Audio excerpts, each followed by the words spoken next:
और लगातार अपडेट हम आपको देते जा रहे हैं कि क्या क्या अब तक हुआ है। और एटीएस ऑफिस से निकले हैं इमरान और नासिर मलिक, और नासिर और इमरान से तकरीबन 2 घंटे 42 मिनट की पूछताछ हुई और इसके बाद और कोर्ट पहुंच चुके हैं। एक बड़ी खबर हम आपको बता रहे हैं, एटीएस ऑफिस से निकले और कोर्ट पहुंचे हैं। ये तस्वीरें हम आपको दिखा रहे हैं और गहमी भरा माहौल, खाली क्योंकि सुरक्षा के यहां व्यापक इंतजाम किए गए हैं, क्योंकि आज सुबह से ही आपने देखा कि जैसे एयरपोर्ट पर जो व्यवस्थाएं की गई थी उसके बाद एक अलग ही सुरक्षा कैटेगरी यहां बनाई गई है।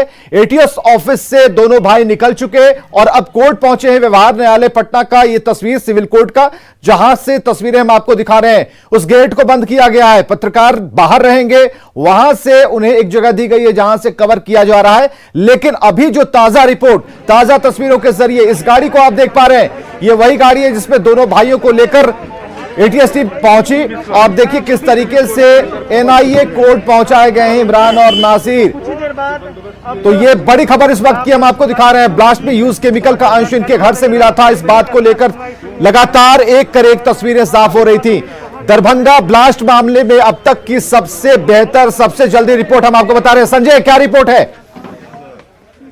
अभी विवेक, दोनों जो संदिग्ध जो आतंकी हैं, आरोपी दरभंगा बम ब्लास्ट मामले के, वो पटना एनआईए कोर्ट कैंपस में पहुंच गए हैं। और हमने आपको दिखाया कि कैसे बिहार जो एटीएस ऑफिस है वहां पर तकरीबन 2.25 घंटे तक पूछताछ हुई और जो कागजी प्रक्रिया है, जो न्यायिक प्रक्रिया है, उसको कागजी प्रक्रिया को पूरी की गई है। फिलहाल अब दोनों एक्यूज जो है वो आ गए हैं एनआईए कोर्ट में। अब थोड़ी ही देर में, कि लंच का समय था, अब लंच का समय भी 2 बजे खत्म हो गया है। लंच के बाद इनकी पेशी होगी और अब देखना होगा कि एनआईए इस पूरे मामले को लेकर कितने दिनों की रिमांड की अर्जी देता है एनआईए कोर्ट में। जो स्ट्रॉन्ग एविडेंस है, जो दरअसल कल इनके आवास पर छापेमारी जो की गई थी हैदराबाद में, कई महत्वपूर्ण एविडेंस एनआईए ने कलेक्ट किए हैं और सभी एविडेंस के साथ अब ये जो डॉक्यूमेंट्स है वो एनआईए कोर्ट में पेश किए जाएंगे। और अब आगे क्या रुख होता है एनआईए का, इस पूरे मामले में कितने दिनों की रिमांड मिलती है, ये बहुत कुछ कोर्ट के ऊपर डिपेंड करता है। जी बिल्कुल, एनआईए रिमांड पर लेने की कोशिश करेगी, लेकिन 162 मिनट की पूछताछ पर सबकी निगाहें बनी है। 162 मिनट तक हुआ क्या इन दोनों के साथ? जी बिल्कुल, देखिए बिहार एटीएस की टीम, दरअसल बिहार एटीएस ने इस पूरे मामले में जिस दिन ब्लास्ट हुआ उसके बाद से ही दरभंगा पहुंचकर अपने लेवल पर छानबीन की थी। कई महत्वपूर्ण जो एविडेंस है बिहार एटीएस ने भी कलेक्ट किए थे और बिहार एटीएस ने जो जांच किए थे उसको आज साझा किया बैठकर आमने सामने। और जो दोनों टेररिस्ट पकड़े गए, क्योंकि सबसे बड़ी बात यह है कि जो ब्लास्ट हुआ था, जो बॉटल में ब्लास्ट हुआ था, उसमें जो केमिकल पाए गए थे, सेम केमिकल इन दोनों जो आतंकी हैं इनके घर पर जो हैदराबाद में रेड हुआ था वहां भी इस तरह के केमिकल जो है वो रिकवर किए गए छापेमारी के दौरान। तो जाहिर सी बात है, जो दोनों एविडेंस है, जो दोनों केमिकल मिले हैं और उसके बाद से जो दूसरी आपत्तिजनक चीजें मिली हैं, उसके बाद अब ये तय हो गया है कि इनका जो मंसूबा था काफी खौफनाक था। और अब ऐसे में जो पूछताछ हुई है और जो पहले के जो एविडेंस रहे हैं और जो इंट्रोगेशन रहे, इन्वेस्टिगेशन रहे, उस आधार पर अब एनआईए कोर्ट में सारी चीजें जो है एनआईए की तरफ से अभी दी जाएंगी। अब देखना होगा इस पूरे मामले को लेकर कोर्ट का क्या रवैया जो है वो सामने आता है। जो रिमांड की अर्जी दी जाएगी, कितने दिनों की रिमांड मिलती है और क्या एनआईए जितने दिनों की रिमांड चाहता है उतने दिनों की अर्जी मिलती है या फिर उसकी कम की मिलती है। एक छुपी हुई जानकारी संजय और भी हम जानना चाहेंगे। एनआईए रिमांड पर लेने की तैयारी कर रही है, अभी क्या कितनी जरूरी जानकारियां और भी बच गई हैं? क्योंकि रिमांड की अवधि की अपील तो एनआईए करेगी, कितने दिनों में, कितने दिनों के लिए, क्या कुछ इसका प्लान चेकआउट किया है एनआईए ने? देखिए, सबसे बड़ी बात यह है कि ये जो पूरी कॉन्स्पिरेसी है इसमें केवल इन दोनों भाइयों की और इनका जो गुरु है सलीम, जिसके बारे में कहा जा रहा है, केवल 3 लोगों की इतनी बड़ी कॉन्स्पिरेसी नहीं हो सकती। अब तक जो एविडेंस मिले हैं और जो छानबीन में बात सामने आई है, लश्कर तैयबा जो प्रतिबंधित जो आतंकी संगठन है उससे इनके ताल्लुक बताए जा रहे हैं। और ये भी बात सामने आई है कि सीमा पार से इतनी बड़ी साजिश रची गई थी, फंडिंग की गई थी और पूरे देश को दहलाने की साजिश थी। और ये संयोग कहिए कि जो इन लोगों ने पहली कॉन्स्पिरेसी जो ये दरभंगा में रची, ये अपने मकसद में कामयाब नहीं हो सके और ब्लास्ट ऐसा नहीं हुआ। रनिंग ट्रेन को बर्निंग ट्रेन में कन्वर्ट करने की जो बड़ी कॉन्स्पिरेसी थी वो विफल रही और जो प्लेटफॉर्म था दरभंगा में। तो एक बड़ी खबर आ रही है, एक बड़ी खबर आ रही है संजय, आप हमारे साथ लगातार बने रहिए, आपसे जानकारी हम जरूर लेते रहेंगे, आप हमारे साथ बने रहिए। लेकिन जो खबर आ रही है कि कोर्ट में पेश कर दिए गए हैं और अहम, और अमित है, अमित से जरा बात करते हैं। अमित कोर्ट रूम में मौजूद है। अमित, क्या चल रहा है वहां? देखिए, अभी दोनों को जो है नासिर और इमरान को लेकर के एनआईए की टीम जो है वो एटीएस की कड़ी सुरक्षा के बीच कोर्ट पहुंची और जो है दोनों की पेशी जो है वो एनआईए कोर्ट में हो चुकी है। और दोनों को रिमांड में लेने के लिए जो है एनआईए के जो वकील हैं उन्होंने अर्जी भी लगाई है। फिलहाल जो अर्जी जो है वो कितने दिनों की है और कितने दिनों का रिमांड मिलता है नहीं मिलता है ये देखना बेहद अहम होगा। लेकिन सबसे बड़ी बात मैं बता दूं कि जब इन दोनों आतंकियों को लेकर के जिनके कनेक्शन जो है वो दरभंगा पार्सल ब्लास्ट मामले में सामने आई है और इन लोगों ने गुनाह भी अपना कबूल किया है, तो ऐसे में इनकी जो है सुरक्षा काफी पुख्ता रखी जा रही है। कोई भी शख्स जो है वो कोर्ट के आसपास ना आए, इस बात का खासा ध्यान रखा जा रहा है। और अभी जो है दोनों की पेशी एनआईए कोर्ट में हुई है। दोनों जो है एनआईए कोर्ट में जो है दोनों को प्रोड्यूस कर दिया गया है। अमित, आपने काफी करीब से एनआईए को देखा काम करते हुए, जब रिमांड पर लेती है क्या अवधि होती है, किस तरीके से अवधि का निर्धारण किया जाता है, कितने टाइम फ्रेम के लिए हमें उन्हें रिमांड पर लेकर पूछताछ करनी है और इस रिमांड में किस तरीके से पूछताछ होती है, यह पूरा किस तरह से खाका तैयार होता है? देखिए विवेक, मैं बता दूं कि एनआईए जो है जब भी इस तरह के संदिग्ध को गिरफ्तार करती है और उसकी पेशी जब होती है तो कम से कम एनआईए जो है वो 3 से 4 दिनों के लिए रिमांड पे मांगती है, अर्जी लगाती है। इस मामले में भी कहा जा रहा है कि तकरीबन 4 दिन की रिमांड जो है अर्जी वो एनआईए की तरफ से लगाई गई है कोर्ट में। फिलहाल जो है कितने दिनों की रिमांड मिलती है, जो सूत्र हैं वो बताते हैं कि 4 दिन का रिमांड मांगा गया है।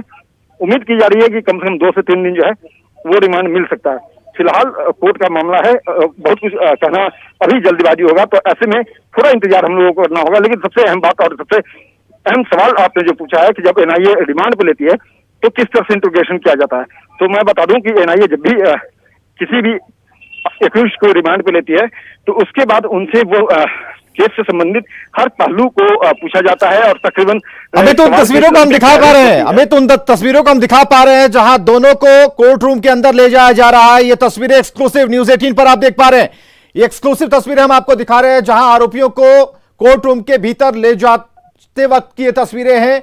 और अभी अभी अमित जो जानकारियां दे रहे हैं कि अभी सूत्रों के हवाले से 4 दिनों के रिमांड की मांग एनआईए ने की है। देखना यह होगा कि कोर्ट रूम की तरफ से क्या आदेश आता है, कितने दिनों की रिमांड मिलती है। अमित, वो तस्वीरें हमने अभी फायर की हैं, दिखाई हैं, स्क्रीन पर हैं। सबसे पहले एक्सक्लूसिव तस्वीरें जिसमें दोनों ही इस पूरे बम धमाके के जो आरोपी हैं उन्हें कोर्ट रूम के भीतर ले जाया जा रहा है। हमें जरा अपनी बात कंटिन्यू रखिए कि किस तरीके से ये इंट्रोगेशन होगा। अगर 4 दिन का वक्त मांगा गया कि तो 4 दिनों के भीतर क्या क्या पूछताछ होगी और वो पहले की पूछताछ से कितना अलग होगा?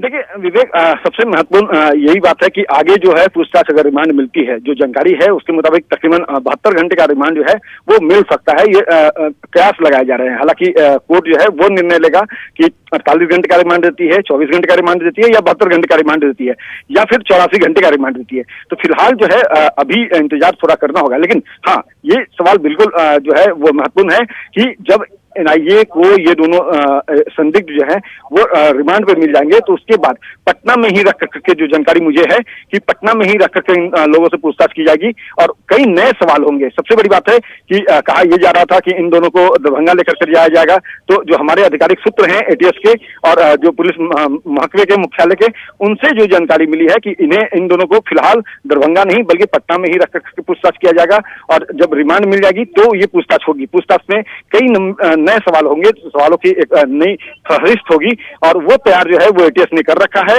एनआईए के अधिकारियों ने भी कर रखा है। और आगे जो अभी तकरीबन 2 घंटे से 42 मिनट तक पूछताछ इन लोगों से एनआईए और एटीएस ने किया है एटीएस मुख्यालय में।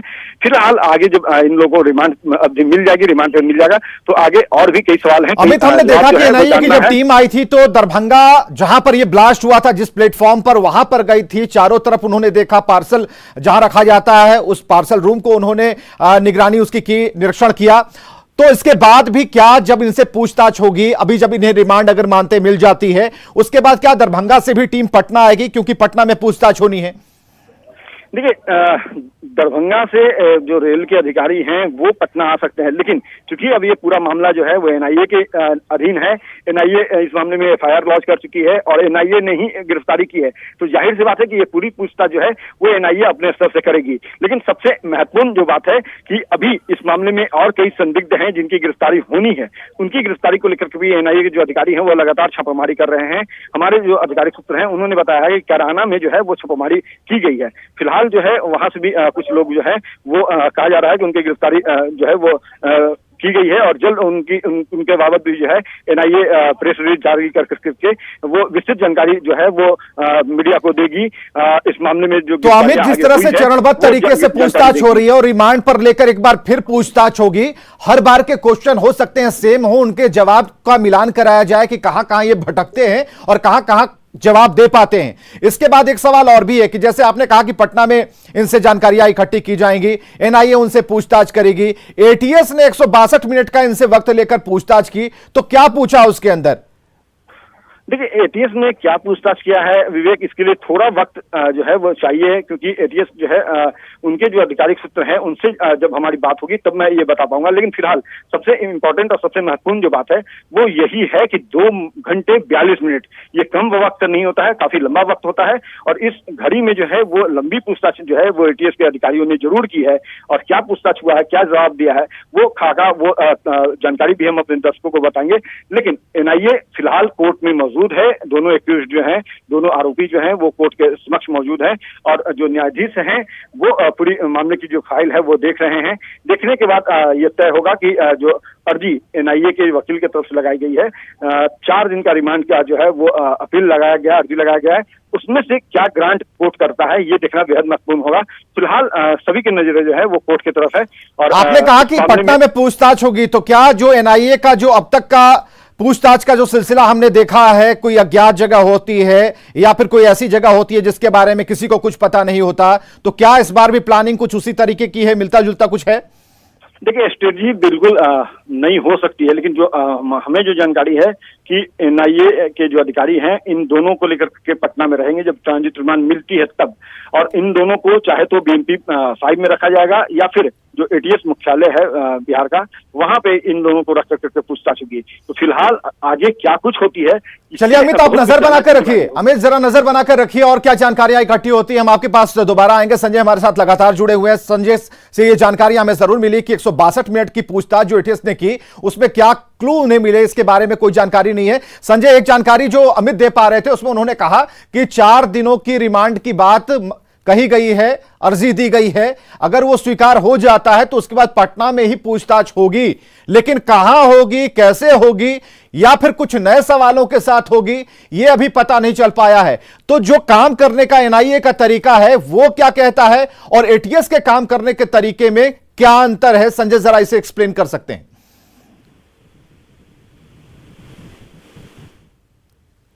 संजय, चलिए, पटना में ही होगी पूछताछ। सूत्र के हवाले से खबर आ रही है कि पटना में पूछताछ होगी अगर रिमांड मिल जाती है। 4 दिनों की अर्जी लगाई गई है और एनआईए के वकील की तरफ से 4 दिन की अर्जी लगाई गई है कि 4 दिन की रिमांड मिलनी चाहिए और इससे अलग हटकर भी सवाल हो सकते हैं। और जो बड़ी जानकारी हम आपको दे रहे हैं कि पटना में ही पूछताछ होगी, तो कैसे कैसे किन किन अधिकारियों को इसमें एनआईए सम्मिलित करेगी या फिर बुलाएगी, दरभंगा से कुछ टीमों को बुलाया जा सकता है, तो ये पूरे सिनारियों को खंगालने की कोशिश एनआईए करेगी। तो दरभंगा ब्लास्ट मामले में जो आरोपी हैं उनसे जुड़ी 2 तस्वीरें आप स्क्रीन पर देख पा रहे हैं। दाईं तरफ और बाईं तरफ जब एयरपोर्ट से उन्हें लाया जा रहा था, एटीएस अपने साथ लेकर आ रही थी, उस समय की तस्वीरें हम आपको दिखा रहे हैं जहां व्यवस्थाएं पहले से पुख्ता थी। और दूसरी तस्वीर हम आपको जो दिखा रहे हैं जो बाईं तरफ दिख रही है, उस बाईं वाली तस्वीर में कोर्ट रूम के अंदर एनआईए की टीम जो है उन 2 आरोपी भाइयों को लेकर जा रही है। 4 दिन की अर्जी दी गई है, एनआईए ने मांगी है 4 दिन की रिमांड। ये सूत्रों के हवाले से खबर हम आपको बता रहे हैं।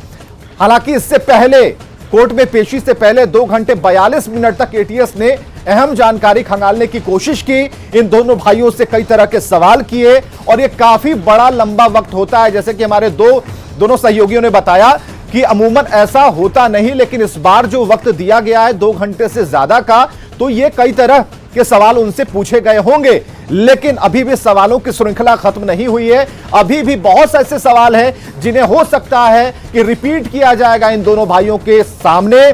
क्या उनके जवाब पहले जैसे होते हैं या इस बार कुछ बदलाव उनके जवाबों में होता है, इन्हें तलाशा जाएगा।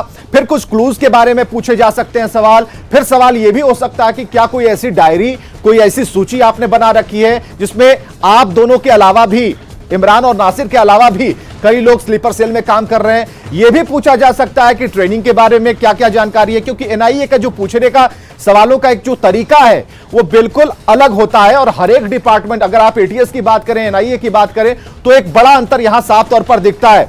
अब ग्राफिक्स के जरिए हम आपको यह भी दिखा रहे हैं कि बिहार को दहलाने का जो मंसूबा था वो फेल कैसे कर गया, और कह सकते हैं कि किस्मत अच्छी थी कि ब्लास्ट जहां होना था वहां नहीं हुआ, और जहां हुआ भी तो वहां उसके धमाके उतने जोरदार तरीके से नहीं हुए, उसकी इंटेंसिटी बहुत ही कम रही।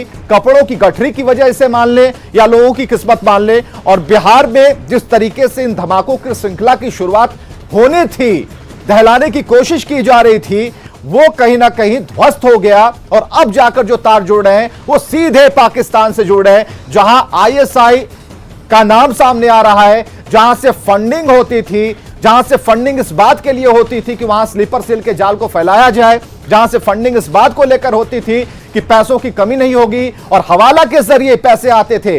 तो यह बहुत ही नापाक साजिश थी जिसका खुलासा अब पत्ते दर पत्ते हो रहा है, पन्ने दर पन्ने हो रहा है। तो कुल मिलाकर दो तस्वीरें इस बात की तस्दीक इस वक्त कर रही हैं। एक जो बाईं तस्वीर हम आपको दिखा रहे हैं वो अपडेट तस्वीर है, अभी की तस्वीर है, जिसमें आप देख सकते हैं कि दोनों ही आरोपियों को एनआईए कोर्ट में पेशी के लिए ले जाया गया है, जहां 4 दिनों की रिमांड मांगी गई है, ये सूत्र बता रहे हैं। और पूछताछ की जहां तक बात है तो एनआईए राजधानी पटना में ही किसी जगह पर रखकर पूछताछ होगी। हालांकि पूछताछ का तरीका कुछ अलग हो सकता है, क्योंकि एनआईए बहुत ही धीरे धीरे कदम बढ़ा रही है। हालांकि गतिविधियां काफी तेज आपको लग रही हैं स्क्रीन पर, लेकिन फूंक फूंक कर कदम रखा जा रहा है ताकि इससे जुड़े हुए, स्लीपर सेल से जुड़े हुए जो लोग हैं वो अपने मकसद में कामयाब ना हो पाए, उनके पास से वो तमाम जानकारियां इकट्ठी की जा सके, सभी जानकारियां इकट्ठी की जा सके जिसमें इनके काम करने के तौर तरीकों, इन्होंने जिस तरीके से जाल फैलाया पूरे देश में, पूरे बिहार में, इन्होंने जिस तरीके से देश को दहलाने की कोशिश की और दहशतगर्दों की मदद की, तो इस सारी चीजों को खंगालने की कोशिश इस वक्त भी एनआईए कर रही है। यह जरूर दोनों भाइयों को कोर्ट में पेश किया गया है, 4 दिनों की रिमांड के लिए अपील की गई है, लेकिन इसके पीछे कई बातें सामने आ रही है। संजय हमारे साथ मौजूद है। संजय, जो मोड है एनआईए का काम करने का, एटीएस के काम करने का, उसमें क्या अंतर है? और 4 दिनों की रिमांड मांगी गई है एनआईए की तरफ से। अगर यह रिमांड मिल जाती है तो पटना में पूछताछ होगी, लेकिन जो 2 घंटे से अधिक समय तक एटीएस ने जो पूछा उससे कितना अलग होगा जो एनआईए पूछने वाली है? देखिए, निश्चित तौर पर एनआईए अगर रिमांड चाहती है तो इसके पीछे एक बहुत बड़ी कार्य योजना है। और दरअसल जैसा कि मैंने बताया, 3 लोगों की इस मामले में संलिप्तता सामने आई है। सलीम के अलावा जो नासिर है और इमरान है, ये जो दोनों सहोदर भाई हैं, यूपी के शामली के रहने वाले। लेकिन बात यहीं तक सीमित नहीं है। क्या इन्हीं तीनों की कॉन्स्पिरेसी थी दरभंगा पार्सल बम ब्लास्ट मामले में? क्या जो लश्कर तैयबा है, जैसा कि एनआईए के सोर्सेज ने बताया है कि जो प्रतिबंधित संगठन है उससे इनके तार जुड़े हुए हैं? इस पूरे मामले को लेकर एक बड़ी कॉन्स्पिरेसी रची गई थी, जो देश भर में जिसको दहलाने की साजिश जो रची गई थी, जो कॉन्स्पिरेसी थी, उसके लिए फंडिंग्स भी की गई थी। सबसे बड़ी बात यही है कि ये जो दोनों भाई हैं, ये पेशे से कपड़े के कारोबारी हैं। आखिर इनका क्या इसमें इन्वॉल्वमेंट था, किस कदर था, क्यों इनका क्या लक्ष्य था इसके पीछे? जो पिछले दिनों बात आई है कि सीए के बारे में जो आई थी कि उसको लेकर जो तीव्र प्रतिक्रिया जाहिर की गई पूरे देश में इस कानून को लेकर, उसको लेकर भी क्या इसके मन में कोई पहले से कोई बात चल रही थी? तो तमाम तरह की जो बातें हैं, क्यों कॉन्स्पिरेसी में इनका इन्वॉल्वमेंट हुआ, क्या चाहते हैं ये, बिहार को ही क्यों चुना गया, तेलंगाना से जो हैदराबाद से बिहार ट्रेन आती है उस ट्रेन को ही क्यों, जो रनिंग ट्रेन थी उसको बर्निंग ट्रेन बनाने की साजिश रची गई? तमाम जो ऐसी बातें हैं उसको खंगालना चाहती है एनआईए की टीम। और निश्चित तौर पर जैसा कि इस पूरे मामले को लेकर बिहार एटीएस की भूमिका रही है। जिस दिन ब्लास्ट हुआ था उसी दिन देर शाम बिहार एटीएस की टीम दरभंगा पहुंच गई थी और कई ऐसे क्लू थे और कई ऐसे एंगल थे जिस पर एटीएस ने अपनी तरफ से जांच की। देखिए, दोनों का नेचर ऑफ इन्वेस्टिगेशन जो है वो करीब करीब सेम है। एटीएस भी जो टेररिस्ट एक्टिविटीज है उसको देखती है काफी करीबी से। पटना में भी जब गांधी मैदान ब्लास्ट हुआ था तो उस दौरान भी बिहार एटीएस की टीम ने कई क्लू को खंगाला था। हालांकि बाद में एनआईए की टीम भी आई थी और दोनों एजेंसियों ने मिलकर जो सारे एक्यूज थे वो पकड़े गए थे और पटना के ब्यूर जेल में आज भी इस कांड के जो आरोपी हैं वो बंद है। तो जो दोनों टीमें हैं उनकी आपस में बातचीत हुई। उसके बाद कई ऐसे जो पहलू थे, कई ऐसे एंगल थे, उसको लेकर पूछताछ की गई है इन दोनों से।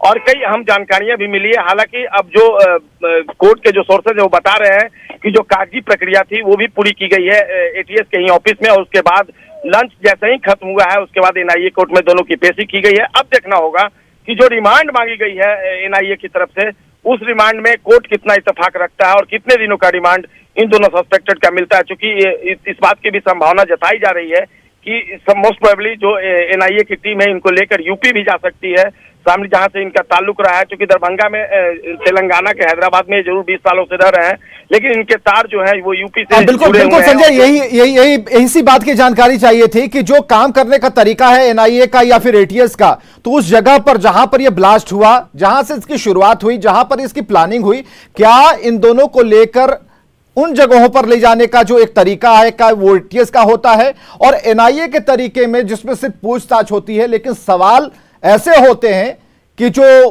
आप बता सकते हैं कि जो सवाल इनसे जिस तरीके से पूछे जाएंगे, और आज से पहले जो सवाल जिन जिन आतंकियों से जिस मोड में पूछे गए, तो एक तरीका इनका अलग होता है, काम करने का तरीका अलग होता है। तो अभी जो कहा जा रहा है कि पटना में ही रखकर इनसे पूछताछ होगी, तो वो कहां होगी, कैसे होगी, ये तो बात की बात है। आपने एक चीज कही कि इन्हें हो सकता है कि यूपी भी ले जाया जाए, तो क्या एनआईए के काम के तरीकों में ऐसी बातें आती हैं क्या? जी बिल्कुल बिल्कुल। पहले भी आपने देखा होगा जब पटना बॉम्ब ब्लास्ट हुआ था, उस समय भी जब एनआईए ने उस केस को हैंडओवर अपने हाथ में लिया था, तो उस समय भी जो पकड़े गए जो एक्यूज थे, क्योंकि उसमें एक एक्यूज जो था वो पटना जंक्शन पर ही पकड़ा गया था, और उनको जब रिमांड पर लिया गया था तो उन्हें घटनास्थल पर ले जाया गया था। तमाम जो एविडेंस कलेक्ट किए जाते हैं उसके आधार पर उनसे इन्वेस्टिगेशन होता है, उनसे इंट्रोगेशन चलता है और उनसे कई अहम जानकारियां हासिल की जाती है। तो इनके घर पर भी जो एनआईए की टीम ने सर्च किया, जो रेड किया, वहां से कई ऐसे एविडेंस कलेक्ट किए एनआईए की टीम ने, और कल ही ये रेड हुआ है। तो जाहिर सी बात है कई ऐसे अहम क्लू मिले हैं जिसके बारे में विस्तार से जानना एनआईए के लिए भी जरूरी है, और एनआईए यही चाहती है कि इनसे जब इंट्रोगेशन होगा तो कई ऐसे जो एंगल हैं जो अब तक इनसे नहीं पूछे जा सके, क्योंकि अभी फौरी तौर पर जरूर इनसे 2.25 बिल्कुल संजय, हम आप तक फिर पहुंचेंगे, कुछ नई जानकारियों को आपसे जानने की कोशिश करेंगे। फिलहाल के लिए शुक्रिया। इधर नेटवर्क 18 फेडरल बैंक संजीवनी गाड़ी भारत के कोविड प्रभावित जिलों में जा रही है। वैक्सीन के लिए जागरूकता फैलाने की हमारी इस मुहिम को आप भी अपना सहयोग दीजिए। आपको दिखाते हैं संजीवनी गाड़ी अब तक कहां कहां गई और आज कहां है।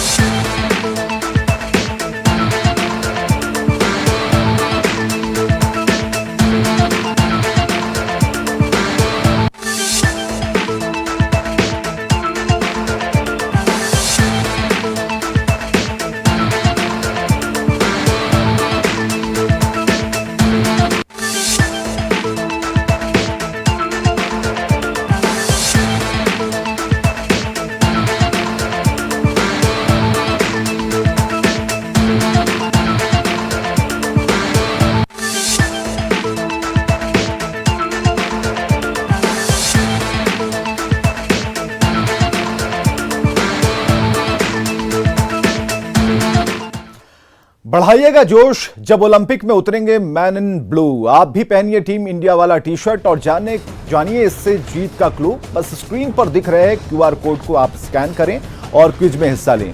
जुड़िए न्यूज़ 18 के साथ और रोज खेलिए क्विज और जीतिए टीम इंडिया का टी शर्ट। और खबरें लगातार जारी हैं, बने रहिए हमारे साथ।